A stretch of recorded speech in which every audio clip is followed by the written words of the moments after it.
होली है। अरे कैसे कहे भोतारों के अरे कैसे कहे भोतारों के mix by Sonu Sajan Yadav, music by Kundan राज।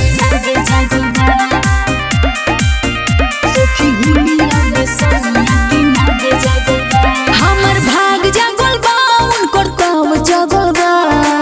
हरे का बताई सखी सुनो, हमर भाग जागल बा उनकर काम जागल बा।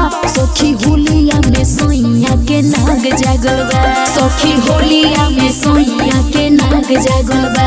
अरे कैसे कही भोतारों के बाघ जागल बा, सखी होलिया में सोइया के नाग जागल बा, सखी होलिया में सोइया के नाग जागल बा। सुती के तो साया में नाग लागल बा, होली है। सखी होलिया में सोइया के नाग जागल बा। अरे गवने के बेरी से सुतियो बेरी से रोजे हम रतिया के। अरे पियावा तो रोजे बुताई के दियावा सुत जाला खटिया पे।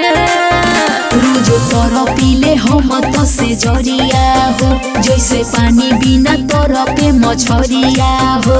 उठी सुत के तो साया में दग लागल बा, सखी होलिया में सोइया के नाग जागल बा, सखी होलिया में सोइया के नाग जागल बा, सखी होलिया में सोइया के नाग जागल बा। अब तो दीवानी पे हमरो दिमाग लागल बा। मिक्स बाय सोनू साजन यादव, सखी होलिया में सोइया के नाग जागल बा। अरे देह सुघराई के मन पनियाई के सुते जाले करवट के।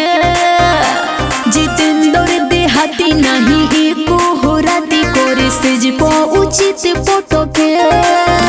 हमरा कहूँ में लागे बड़ी लाज हो, दिल के बतिया सरिता कहे आज हो। अब तो देवरी पे हमरो दिमाग लागल बा, सखी होलिया में सोइया के नाग जागल बा, सखी होलिया में सोइया के नाग जागल बा, सखी होलिया में सोइया के नाग जागल बा। महादेवा रिकॉर्डिंग स्टूडियो पटना।